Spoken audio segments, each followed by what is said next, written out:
po na pag pumupunta kayo sa bahay-sambahan, yun po sis, doon sa harap. Okay. I-priority nyo po.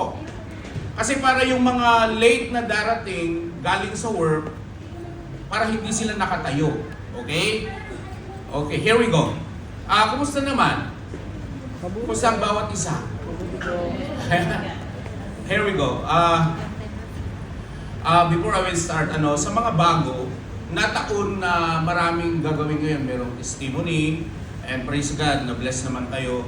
May communion, may dedication din mamaya sa anak ni Brother Michael. So ang daming ang daming kon ngayon Kaya kung nakita niyo tinatimingan namin kasi napaka-sensitive po kasi ako, napaka-sensitive ko na I'll see to it na maximum 2 hours para yung mga first time ay hindi po nadadala. Pero this time, please pagbigyan niyo na po kami na taon na patatapos ng encounter, kailangan mo ibigay yung certificate nila kasi baka mag-backslide sila. Okay? At the same time, yung testimony, na-cancel ko na yung twice, yung testimony ni Brother Val. At may purpose pala, no? Ang ganda, hindi may communion pa. So ngayon, after nito is bibiyahin na kami ni Coach John. Uwi kami sa Pilipinas, no?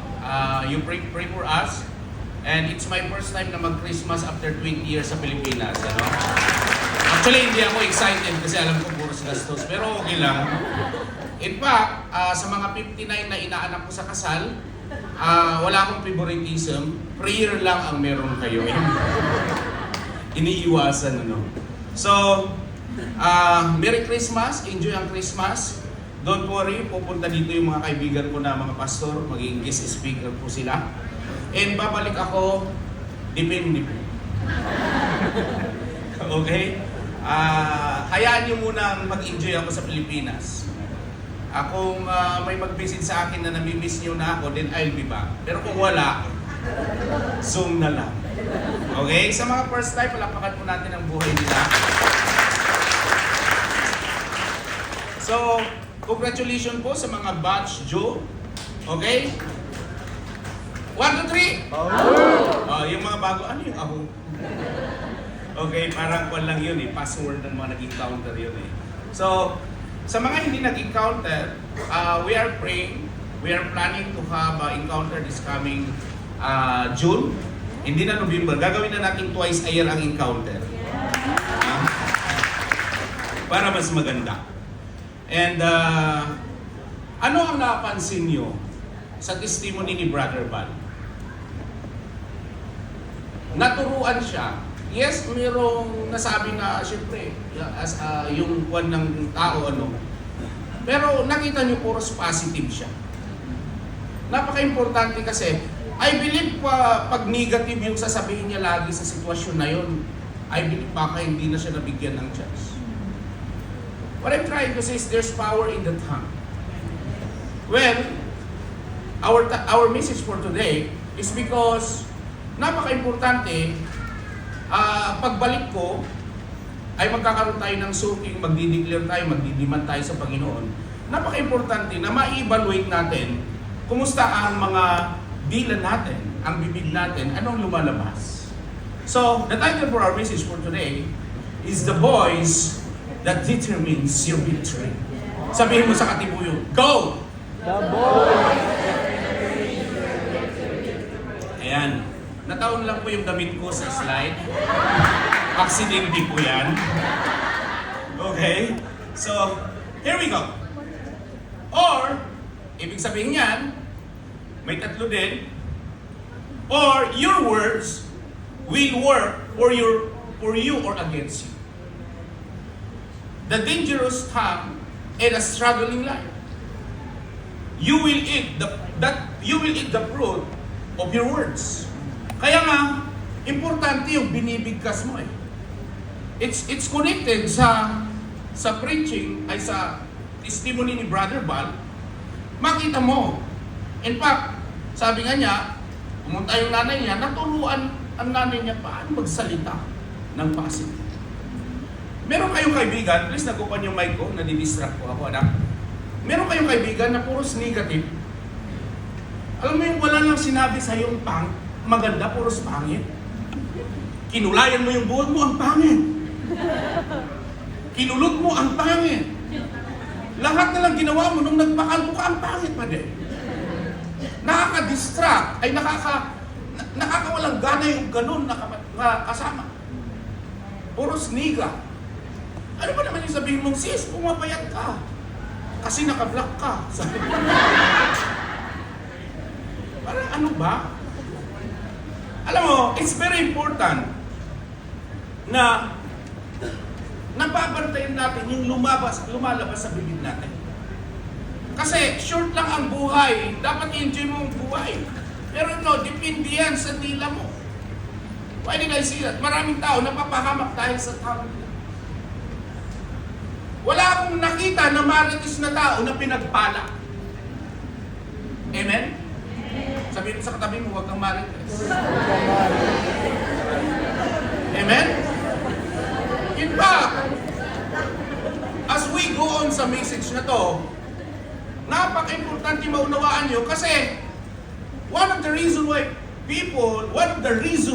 people are struggling is because of their tongue. Dahil sa dila nila. Imagine, hindi mo mabantayan, kasi magkakaroon tayo ng evaluation ngayon. I-evaluate natin yung sarili natin, hindi yung katabi mo. Wag yung, ikaw talaga topic ngayon. Ikaw talaga girl. Hindi ba? Kanya-kanya ngayon, amen? So, dalangin ko, maunawaan nyo to para 2026. Kung ano yung pagpapala mo ngayon, doble ang blessing. Can we pray? Yes, Heavenly Father, once again, thank you. Salamat na dinala mo kami sa lugaran na to. And Lord, kung ano man ang sitwasyon namin pumasok dito, mapabago, matatagal. Lord, sa isang taon, patapos na ang taon, yes, marami kaming struggle, pero nagpapasalamat po kami na andun yung grasya mo sa amin. Lord, thank you that your grace is sufficient for us. And Lord, my prayer for tonight as your servant, as we submit your word, hayaan mo buksan mo ang aming isipan, ang aming puso as we evaluate, Panginoon, para as we enter 2026, pagpalain mo ang bawat isa at maging instrument, maging blessing po kami. Salamat, Panginoon, in Jesus' name. Amen. So, napaka-importante mga kapatid, ano? Kasi, alam niyo po, that's what the enemy is, ito ang plano ng kaaway. His plan, the thief, or Satan's plan is to steal and kill and destroy. I claim that they may have life and have it abundant life. Dalawang statement yan eh. Yung una, ang plano, to steal, to kill, and to destroy. Pero ang plano ng Panginoong Hesus, magkaroon ka ng masaganang buhay. Anong gusto mo? To steal, to kill, and to destroy? Or sa masaganang buhay? Sa masaganang buhay. Amen? Walang tao na gusto niya na maghihirap. Sino dito? Yung Lord. Sana yung credit card ko na 3 maging 6 next year. Lord, sana maghihirap ako next year. Walang ganun. And sometimes, hindi natin na-experience yung abundant na buhay, yung plano ng Diyos, kasi tayo rin ang may kagagawa. Kaya i-check mo ngayon, i-evaluate mo. Alam mo, ang bawat company, every end of the year, as they start a new year, 2026, lahat ng company may evaluation na nangyayari dyan. Titignan nila, in fact, inaaral namin po sa stewardship, ang company sa worldly, hindi pwede na hindi sila kikita ng 10 to 15% every year. Grabe, So tayo, bilang Kristiyano, ano yung pinag-evaluate mo na kailangan nag-i-improve ka? Kaya nga sabi, you need to be, kailangan lumalim ka, little by little. Amen? Kailangan nag-grow ka. Hindi mo pwede na 10 years ka ng born again, the same character, the same habit, the same dila pa rin. Grabe, dila talaga, ano? Kailangan na-improve yan yung lagi kang nakasimangot, nakaupo ka pa sa harap. Nakaka-distract. Hindi ka nagre-respond. Amen? Imagine, Kristyano ka, ganyan ka. Dapat, alam mo, ito yun. Ito ang evaluate natin ngayon. You are coming to church in the house of God. Ano ang pinapakita mo as you go? Bakit yung dala-dala mo ba sa company? Doon sa issue mo kagabi, kahapon sa work, idadala mo pa rin dito. Dapat dito, naka-smile ka na. Paglabas mo pa lang sa bahay ng sa metro, naka-smile ka na. That's growth. Sabihin mo sa katabi, huwag kang maldita. Amen? No, diinan na natin. Dapat noon, listen, dapat doon puros negative ka, puros paninira. Ngayon, puros blessing na ang lumalabas sa tila mo.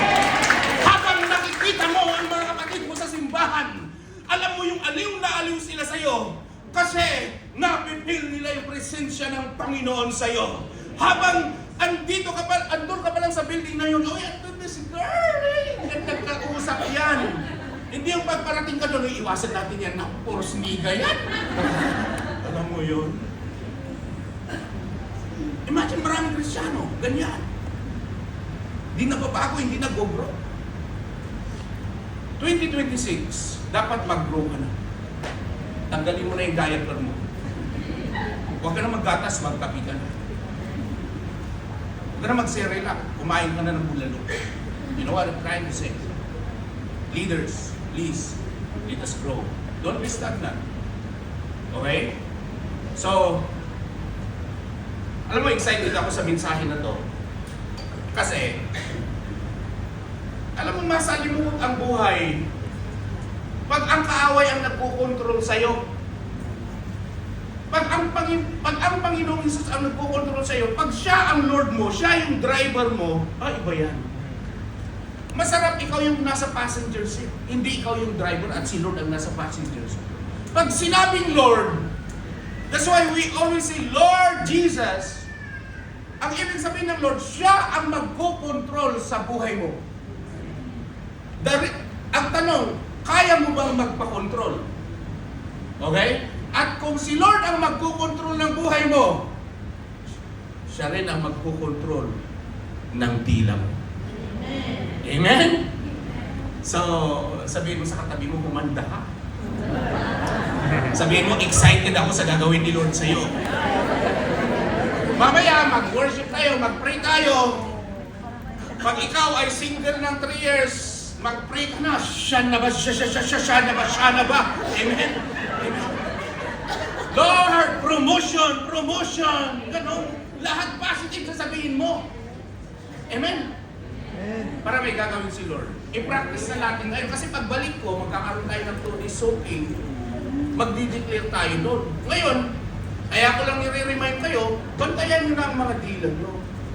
Para pag pupunta tayo sa soaking na yun, God will honor that confession. Magko-confess ka doon eh. Okay? Sino yung nagsasabi na 2028, yung prayer niya 3 years, 4 years back, sasagutin na ni Lord? Grabe, ano? Sino dito yung 2 years, 3 years, walang increment? Masasagot na ni Lord. At yung ninakaw ng kahaway, whenever the enemy steal, kill, and destroy, ibabalik ni Lord yan 100-fold in Jesus. Woo! Hallelujah! Kaya, napaka-importante. Kasi, pag wala si Kristo sa buhay mo, alalahanin mo to. Pag wala kang tamang relasyon sa Panginoon, you will struggle in life, believe. At hindi po basta-basta nag-struggle.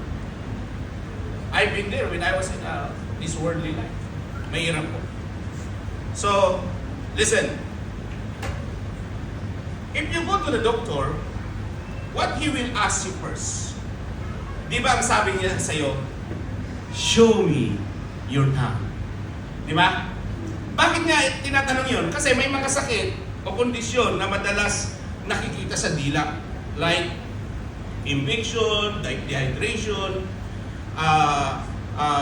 allergies, sakit sa tiyan, oral cancer, etc. Kaya tinitignan ng dila kasi madaling makita ang signs ng iba't ibang kondisyon. Alam niyo po ba na ang tongue ay pwede rin masira ang buhay, in fact, nakakasira ang buhay ng buhay. Kaya, sinasabi ni Lord ngayon, i-check natin yung tongue natin ngayon. Kasi, patapos na ang taon, bakit struggle pa rin ang buhay? Yun pala, 3 na pala ang chinismis mo. Amen? Imagine, nagbuborn again ka, pero ikaw ang marites sa office. Sino pastor dyan sa wife? Dinamay mo pa ako. And you are serving God, you are coming to church, you love serving God, but unfortunately, why you struggle? Yun pala, pero kailangan ma-repair. Okay? Malalaman niyo yun mamaya. See, sabi niya dito, the tongue is small muscle with big impact. Sabi nga niya diyan, basahin mo na. Power of the tongue is so real. Stop cursing your own life. Ulitin mo. Power of the tongue is so real. Stop cursing your own life. Don't you know na kung anong lumalabas sa bibig mo, babalik din sa'yo. Kaya, ngayong hapon, let us evaluate. Ano? Sabi niya dyan, go na. What you say is what you possess. Sa Tagalog, Kung ano ang lumalabas sa bibig mo, iyon ang nagiging sayo. Totoo po yan.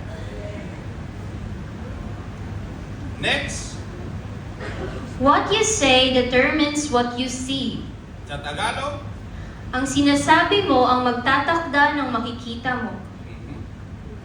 isa pa. What you speak is what you get. Kung ano ang sinasalita mo, iyon ang dumarating sa'yo. Ayan. Simple lang yan. Simple lang yan. Kung gusto mong maghirap, sabi mo, Lord, gusto ko ng pahirap ng pahirap. Pero kung gusto mo namang yumaman, gumanda, gusto ko ng payaman, maganda ng paganda, pataba ng pataba, pabuti ng pabuti. Amen? So, i-check nyo. Kaya nga minsan, tignan nyo ha, may narinig na ba kayo, o magulang kayo, o yung kapitbahay nyo, walang ginawa kundi sabihin sa anak, ang B.O.B.O. mo. Grabe, Brad, high school niya. Ang tanga talaga, sorry sir. Talaga kasi na-declare kasi pangit eh. Imagine, kung ano ang i-declare mo sa anak mo, pero pag sinabi mo ito magiging presidente ito, amen. Hindi magkukurakot, mangyayari yan eh. Pero kung sabi mo wala, again, I remember, my parents, my dad, ang dami niyang sinabi sa amin, sa mga kapatid ko, nangyari. Ikaw, maghirap ka. Yun talaga, naghirap talaga. Kasi nga, there's power in it. Kaya, sino yung nagsasabi dito? Maaaring may mga nasabi kang negative sa sarili mo, sa pamilya mo, kapatid mo. Ngayon, babawi ka. Kailangan positive na. Amen? Sabihin mo sa katabi mo, ang ganda mo, girl. Hoy, kung lalaki naman, pogi. Bapo. Alam mo yun yung ang sarap, listen, ang sarap kasama ang tao na ang lumalabas sa bibig niya puro encouragement. Amen? See, let us be a Barnabas Christian. What is Barnabas? Si Barnabas kasi, he always encouraged. That's why Barnabas meaning encourager. So dapat ang isang Kristiyano, Barnabas yan. Pag nakarinig ka, oh, sis, pag-pray mo ako. Kasi kumukuha ko ng driving license. Nabagsak. Naku, makalimakan yan, nabagsak. Alam mo yun, it's okay sis. Alam mo, I'm praying, this time you will be passed. Diba? Tapos kung nabagsak ka uli, gamitin mo na yung Romans 8:28. All things work together for good. Pero alam mo yun, nag-i-struggle na yung tao. Ay, may kakilala ako, nakasampu nga, baka ikaw 11. Sarap batuhan eh. 39 na ngayong tao. Malapit nang mag-expire. Sasabihin mo pa, alam mo sis, hindi pa pinapanganak yung mapapangaso. Hindi ba sabihin mo, God's timing is the best. Sis, malay mo nakamayan mo na. Ayan ba? O yan, diyan kayo magaling. Sis, malay mo, magmi-message na mamayang gabi.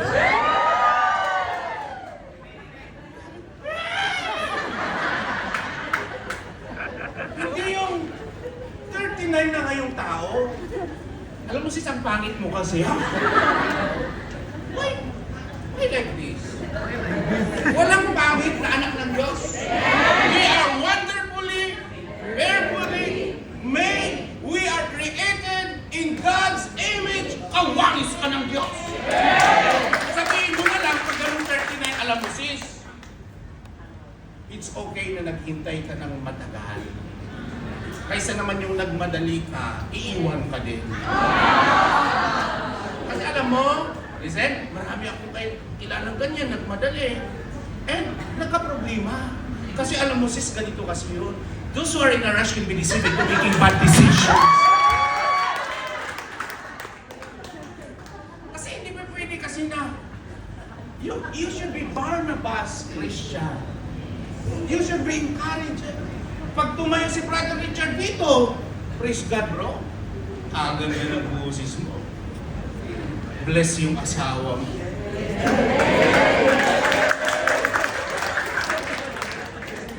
Tumayo si Brother Bal dito bro, one day I can see you in my vision. Gano'n. Pwede naman yung pag-prophesy. I know one day God will use you. Ikagamitin naman talaga ng Lord siya. Diba? Hindi yung bro, alam mo, okay na yung testimony mo. Kinabahan mo pa kasi. Ay ka! Let us be encouraged. Sasabihin mo sa katabi mo, kagaya nito, for ilibin to, pero anointed to.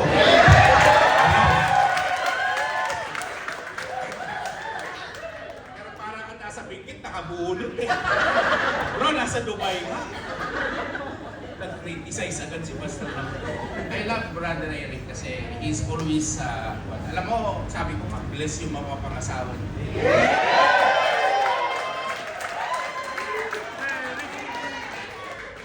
Mabait yan kasi talagang grabe ang submission at talagang andun yung initiative niya sa ministry. Pero sinasabi niya nung pinagdadrive niya ako, Pastor, parang wala na ako pag-asa.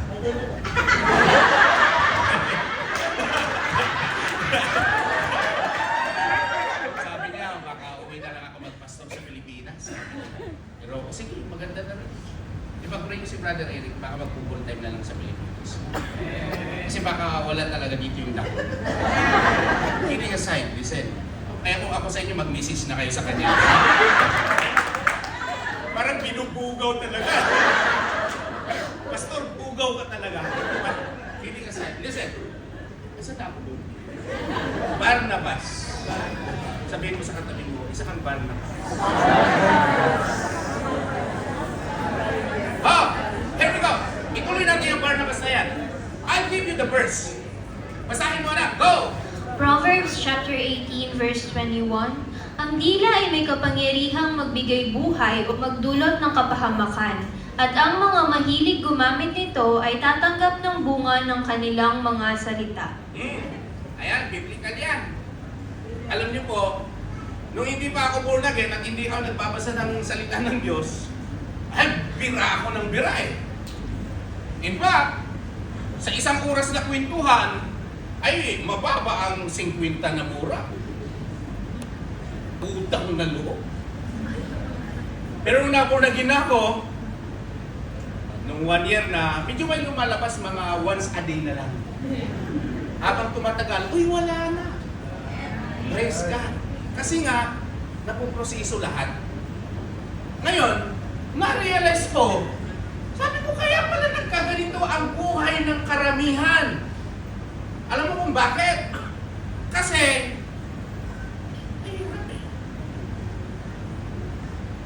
mahirap. Pag hindi nyo nakontrol talaga ang dila nyo. Sabi niya, ang dila ay may kapangyarihan magbigay buhay o magdulot ng kapahamakan. So hindi nyo alam, napapahamak tayo. No? Mamaya na kayo magpintuan dyan, Sis Dalia. Kakalistra. At ang mga mahilig gumamit nito ay tatanggap ng bunga ng kanilang mga salita. So just imagine na hindi alam ng tao to. Praise God, naging kaalam ang salita ng Diyos. Amen. Kasi, Hosea 4 verse 6, my people are perishing because of lack of knowledge. Kasi wala silang knowledge sa Word of God. Wala silang knowledge sa Diyos. But now that we are a Christian, we became born again. We accepted the Lord Jesus Christ as our personal Lord and Savior. We know the Word of God. Now, maaayos ang buhay. Kaya ngayon, magiging okay na. So, sino nagsasabi? Iayos niya na ang pananalita niya simula ngayon. Sabihin mo sa tabi mo, may gagawin si Lord sa buhay. Amen? Alam mo, listen, kaya ako tinuturo to. I can preach this inspirational or instructional. Pwede kong ituro to instructional. Serious type. Kasi seryoso to eh. Pero sometimes kasi, kailangan ma-balance ko din. But don't you know that this is a serious matter? Imagine, pupunta ka sa work. Ilan ang tao na nalalait niyo sa work? Imagine, nilalait mo yung amo mo na hindi nagpapasahod, walang submission. Alam ni Lord yan. Imagine, sa church, kasama sa bahay, magkakasama kayo sa bahay, 10 kayo, pinag-uusapan, o wala pa, pag-usapan na natin habang wala pa. So, hindi nyo alam, pinapapasok nyo ng sumpa ang buhay nyo. That's why you struggle in life ngayon. Pero tignan nyo, laging positive. Laging, kahit sino nasa paligid nyo, ang advantage mo, mamahalin ka ng tao. Diba? Kasi, nakakalungkot, minsan, parang kung wala nang marites, nanghihina ka na. Basta, nanghihina na ako, basta. Tulungan mo ako. Ano bang marites dyan, Pastor? Ang hirap na. Kaya kailangan i-check nyo talaga. Sabi niya sa next verse, basahin mo na, go! Proverbs 15:4, ang dila na nagbibigay ginhawa ay tulad ng punong nagbibigay buhay, ngunit ang masama at mapanirang pananalita ay nakakasira ng espiritu. Alam mo, maraming tao hindi nila alam, marami silang nasisira. It's very important yan. Okay? So, ang problema sa hindi nakakaalam nito, they can just comment. They can always judge. Alam mo, ito about sa judgmentalism, tignan itong verse na to, powerful to. Go na. Matthew chapter 7 verse 1, do not judge, or you too will be judged. Ang sabi ng Bible, kung ano ang tinanim, aanihin. Kaya nga, ito lang sabihin ko. Ang church, spiritual hospital to. Hindi, pag nasa church ka, banal ka. Napoproseso ka. Kaya nga ang sabi niya sa Bible, focus to the author and finisher of our faith, that is Jesus Christ, hindi sa tao.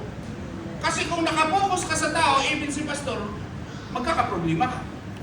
Ngayon, listen, as we end this year, you need to confess, you need to repent. Ano yung mga na-judge nyo?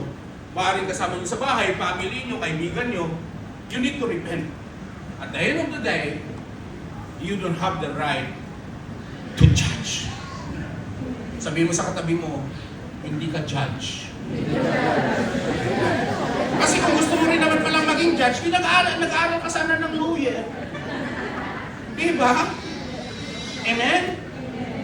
Ngayon, ito yun. The more na nag-conclude ka na hindi mo alam ang kwento, bumabalik sa'yo. Listen, ang hindi alam ng tao, yes, you can judge now, pero pwedeng hindi mo nakikita yung consequence. Pwedeng after 5 years, bumalik yan sa'yo. Listen! At pwedeng mangyari sa anak mo, relatives mo. I remember.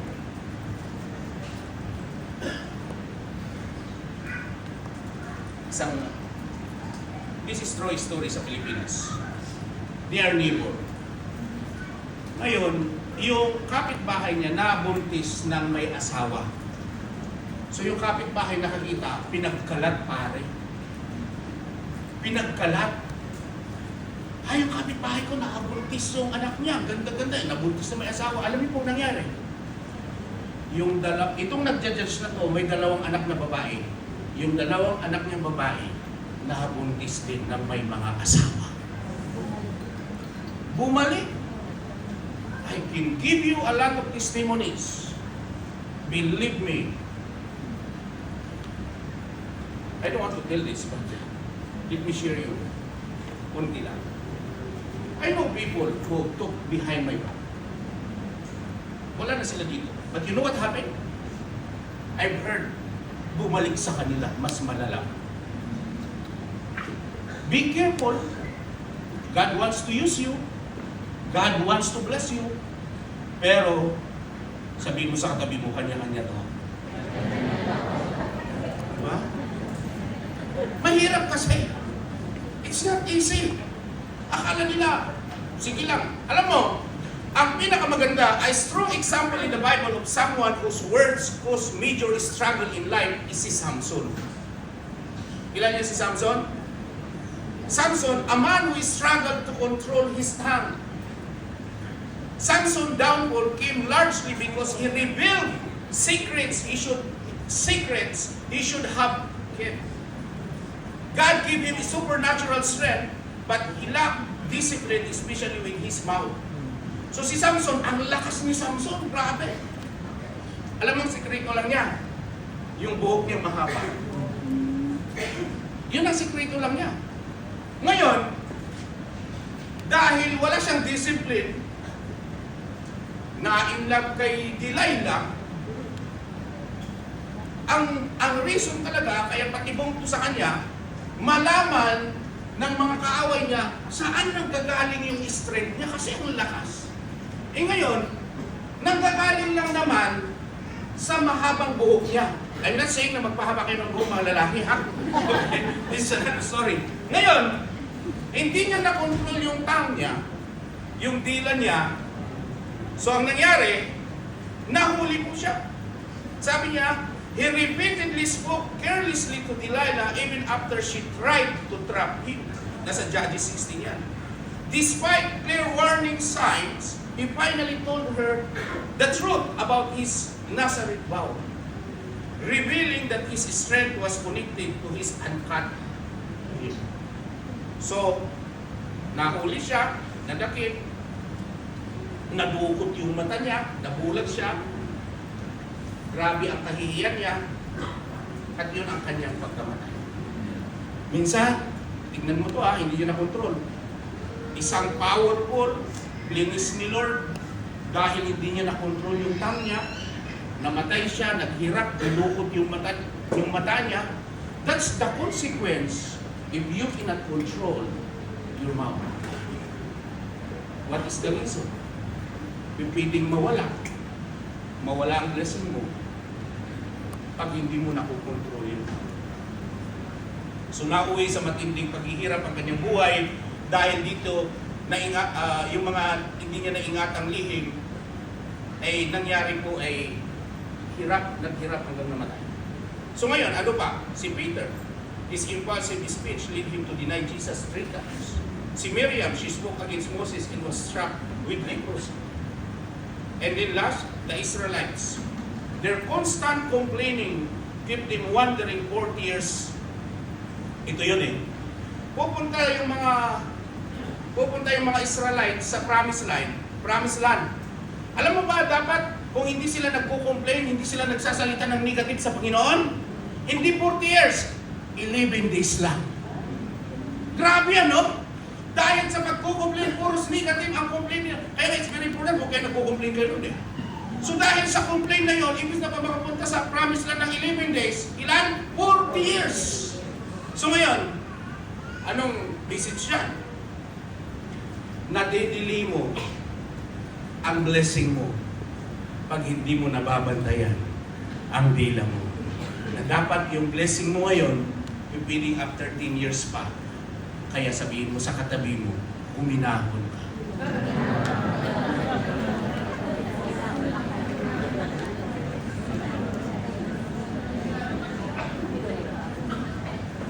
Tahimik kayo ah. Sabihin mo sa katabi mo, huwag ka nang manlait simula ngayon. Instead na manlait ka, sabihin mo na lang, bro, alam ko may plano ang Diyos sa'yo. Sis, I'm excited sa surprise ni Lord sa'yo. Alam mo, bakit mahirap bang sabihin yung, alam ko, ang sabi ng Bible, di ba? Ang sabi ng Bible, hindi mo pa nakikita, hindi mo pa naririnig, hindi mo pa nai-imagine ang gagawin ni Lord sa'yo. Ang problema nga, walang lalabas sa bibig mo na verse kasi nga, ang alam mo lang kasi na verse, Jesus wept. You want to be an encourager like Barnabas, you need to read the Word of God. You need to meditate, you need to do devotion, mga nag-encounter. Kasi, para at least kung may nangyayari sa katabi mo, talagang down na down. Sabi ng Bible, if God is for us, who can be against us? The Bible says that He will never leave you, nor forsake you. Yes, says, iniwan ka talaga, but the Lord will never let you down. Kasi alam mo yung verse eh. Ang problema nga, hindi ka nagbabasa. So walang lalabas sa bibig mo. Kaya iniwan siya, ganyan talaga ang buhay, ganyan din ako noon. Imagine, kung marami kang bersikulo, minatayan yung tao, ano sasabihin mo? Sis, God is close to those who are broken-hearted. The Lord is with you. And you pray. Hindi yung namatay yung asawa. Sis, ganyan talaga ang buhay. Lahat naman tayo mamamatay, di ba? Huwag mo ang gano'n. So, anong ibig ko sabihin, kapatid? Para maganda ang lalabas sa bibig mo, magbasa ka ng salita ng Diyos. Kasi masarap eh. Kung magbasa ka ng salita ng Diyos, iba. Ngayon, ano ang alimbawa sa Bible na positive magsalita? Listen, hindi ko na babasahin ha. Meron 12 na spy.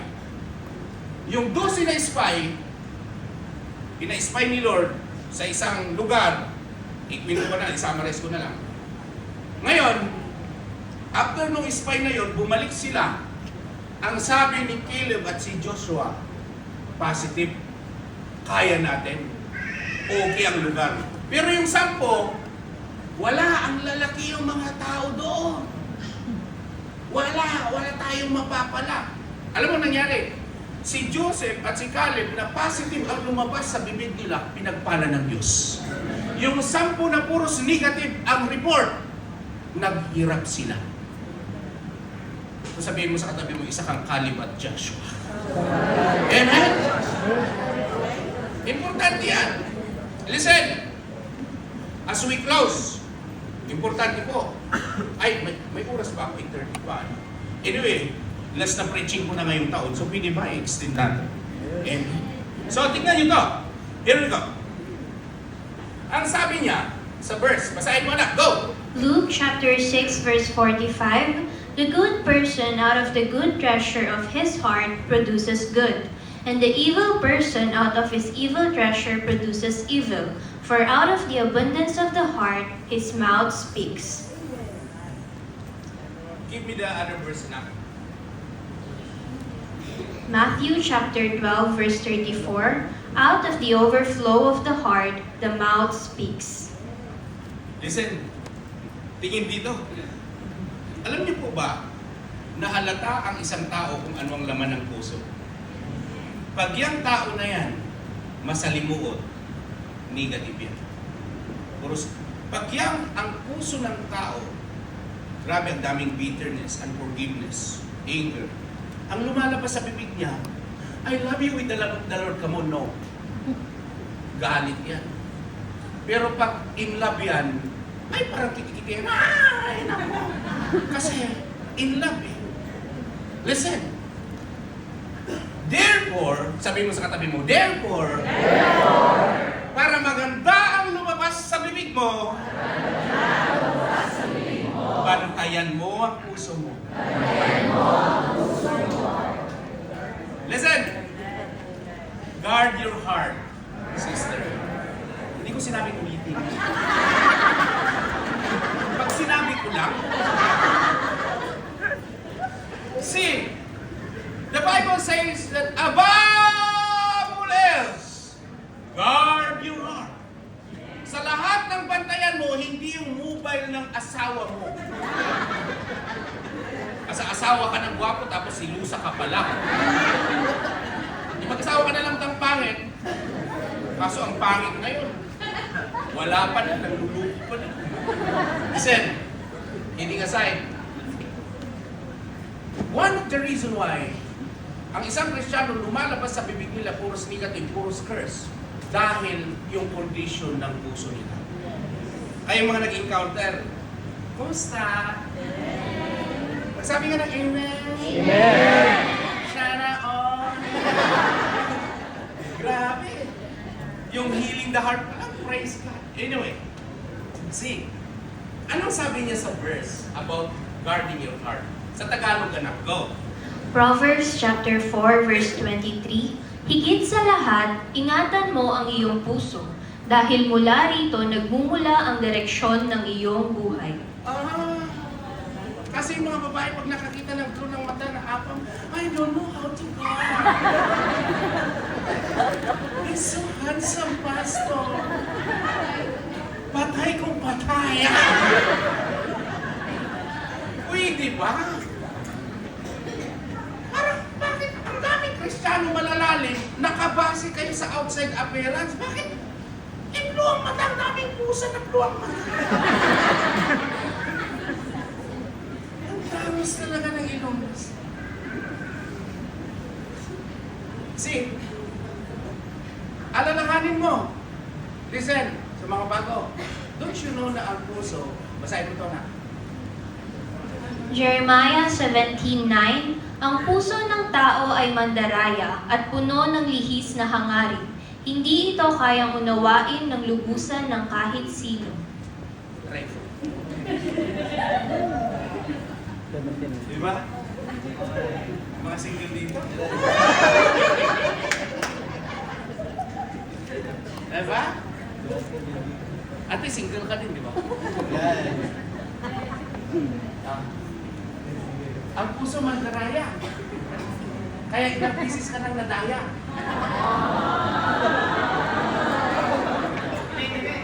Tapos Kristiyano ka ngayon, nagpapadaya ka pa din. Nag-encounter ka na, nagpadaya ka pa din. Kaya nakailang encounter ka, tatlo. Ayos pala pag naglalakad ako, ano? Wait lang, Pastor. Kumusta? Kumusta? Tama na yan. Sabihin mo sa katabi mo, magbago ka na. Kaya nga, listen. Huwag kayong maniwala sa kasipan ng mundo na kung ano ang nasa puso mo, sundin mo. Kalukuhan yon. Marami kayong naririnig na kasabihan ng worldly na nagsasubmit kayo doon. Kaya ngayon, come on naman, ngayon alam niyo ng Word of God, please, don't follow your heart. Connect your heart in the Word of God. Hindi ka madadaya. Hindi kaya. Hindi ka bibili ng tali. At hindi ka talaga. Amen? Ali sis, Ali. Sorry sa mga accent ko. Bisaya po kasi ako. Fish be with you. Grabe naman talaga ang effort ni Clyde. Parang katakot naman yan. Okay. So, tignan nyo, marami. Ngayon, dahil nadaya ng ilang taon, ang lumalabas sa dila negative. Ngayong naging ka na, ngayong nag-encounter ka na, hi, praise God. What you're going to do is just praise God. Declare blessing to your neighbor and say, Lord, I love you. Amen? Amen? Kasi, mahirap. Sabi niya dito, may kwento po ako. In a quiet, sabi niya, sorry, isa pang verse, basahin mo na. Sorry. Go! James chapter 3 verses 5 to 6. Likewise, the tongue is a small part of the body, but it makes great boasts.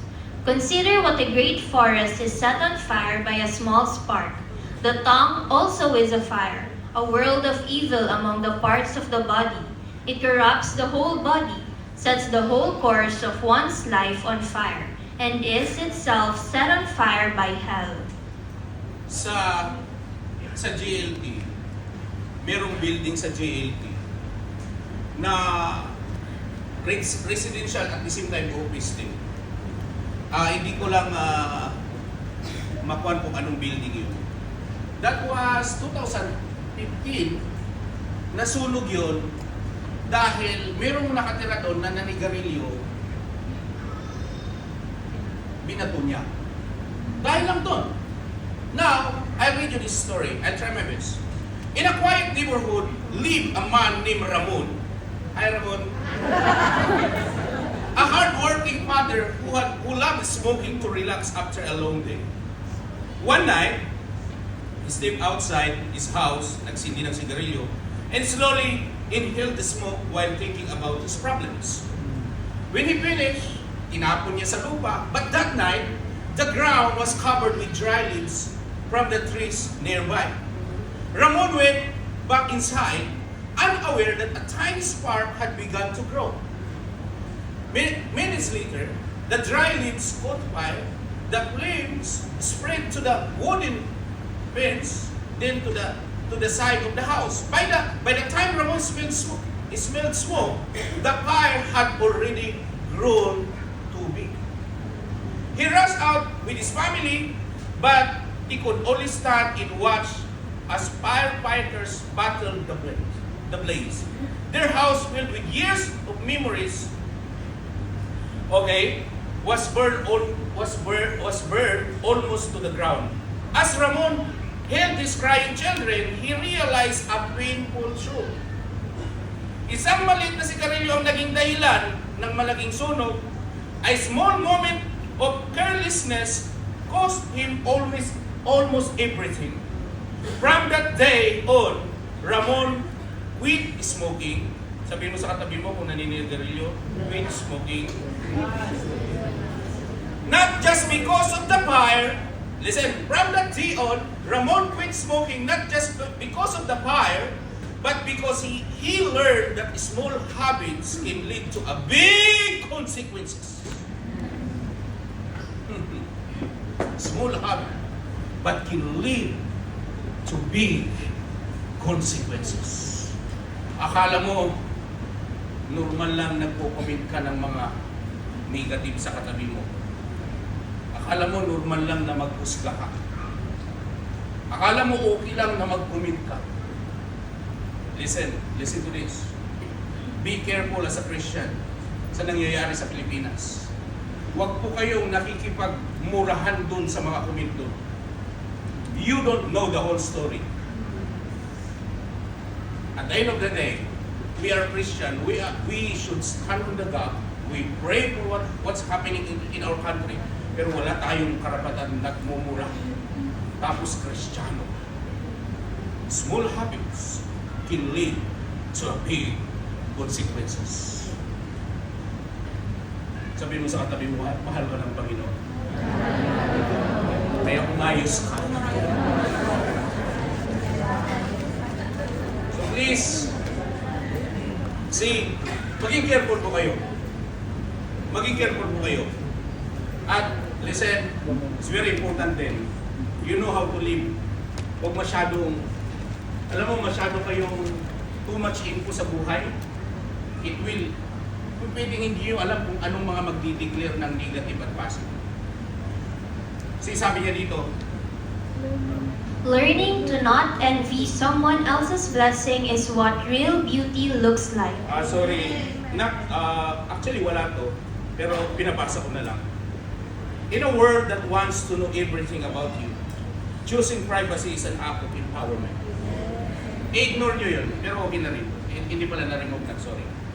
See, why nasinisingit ko to? Minsan tayo too much info sa mga tao. Hindi nyo ba alam na hindi lahat ng nakikinig sa'yo na blessed ka ay masaya? One of the reasons why, sometimes hindi mo alam, nakaka-curse ka, o maraming nagsasabi ng negative sa'yo kasi you talk too much. Kaya nasabi ko, kung ikaw, buntis, huwag mong ipagsabi. Hayaan mong mahalata ng nila. Kasi pwedeng magsabi sila ng negative, pwedeng malaglag yan. Pag ikaw nakahanap ng trabaho, huwag mong ipagsabi. Saka ka lang mag-testify pag may visa ka at nag-work ka na. Alam mo kung bakit? Hindi dahil Kristiyano, hindi lahat yan nabibless, na naririnig na bless ka. In fact, kala mo naman. Imbis na masaya. Kaya, tinuturo ko lang, be careful. Sabihin mo sa katabi mo, too much talking is not good. Too much info. Di ba?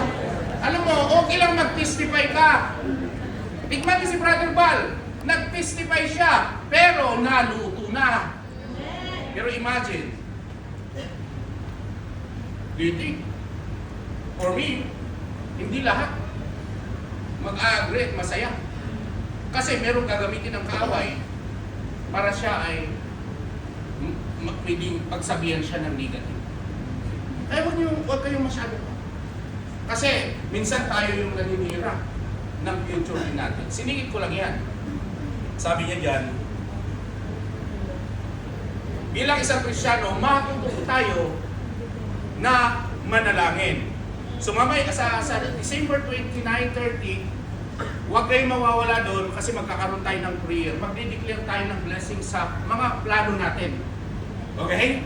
So, kailangan marunong ka bilang isang Kristiyano. Sabi niya dito, basahin mo na. Psalm chapter 34 verse 1, I will bless the Lord at all times. His praise shall continually be in my mouth. Amen. So ngayon, music team, tayo po'y mag-worship. Habang pumupunta yung worship team dito, tingnan niyo napaka-importante, patapos ng taon. Ano na ngayon, December, di ba? Alam mo, ano kaya kung ang gawin mo ngayon, mag-worship tayo, Lord, salamat na lang. Ano yung tinatawag mo kanina, anak? Yung Tagalog, parang maganda yun. O yung, napakabuti ng ating Diyos, tama. Awitin natin yun, sabihin ni Lord, napakabuti mo. Di ba? Dapat ngayon, sa lahat, sa isang taon, marami kang nagawa na sabi, na sambit, na pangit, mali. This time naman, bumawi ka kay Lord. Simula ngayon, Lord, help my na lalabas puros positive. Amen? Na maging Barnabas ako. Lord, help me na marunong mag-pray. Kasi, tignan nyo, ang laking epekto po, kasi tignan nyo when you complain about everything, every day, Your words create the atmosphere to everyone around you has to breath. In Tagalog, kapag palagi kang nagre-reklamo araw-araw at tungkol sa kahit ano, nagiging negatibo ang paligid mo, ang mga tao sa paligid mo ay naapektuhan ng mga sinasabi mo, kaya para bang sila rin ay humihinga na ng sama ng loob. Wow. Stress or negatibong vibes na galing sa'yo. Tingnan nyo yun. Kaya, as Christian, we are called to be the light in salt. Siguro mas maganda makita paano lumalabas sa bibig mo. So simula ngayon, I pray as we worship, paglabas mo diyan, hindi mo na alam yung ano yung marites, hindi ko alam yun. Di ba? Ang sarap nun. Hindi mo na lang namamalayan. Bigla na lang may nare-receive na email. Na-increasean ka. Yung mga mag-asawa dito, hindi mo lang namamalayan. Love, wala akong dugo, 2 months na. Biglang may nag-text sa Pilipinas, anak, huwag ka nang magpadala. Healed na ako. Anak, huwag ka nang magpadala. Kaya na namin to. Kasi, kaya tayo naghihirap at nag-i-struggle. Kasi, may problema sa heart. The truth is, it's the heart, it's not the tongue. At the end of the day, it's the heart. That's why, above all else, guard your heart. So I pray na lahat tayo mapapago as we enter 2026. Kung kayo man ay mag-aasawa at laging nag-aaway, sabihin mo, puntahan mo maya, last na away na natin yun. Next year uli. At least kahit paano naman, patapos ng taon, hindi naman kayo mag-aral, ay mag-away. Pero next year, pag mag-aaway tayo, once a month na lang. Imposible kasi na hindi kayo mag-away. Pero kahit paano, meron ng pagbabago. Amen. One of the reason why ang nai-increasean sa work mo is yung sip-sip. Kasi may tinuturo sa'yo. Anak kita, bakit ka sumasabay sa kanila? Wala kang pagkakaiba, siya na lang. Anak, bakit wala kang breakthrough? Bakit hanggang ngayon faithful ka, pero bakit nag-i-struggle ka? It's because you don't know how to guard your heart. Lahat na lang na nakikita mo sa paligid, gusto mong pakialaman. Why don't you just say to the Lord, you confess, you repent, Lord. Help me to guard my heart, my tongue. And as I enter 2026, I need your people. Palakpakan mo natin.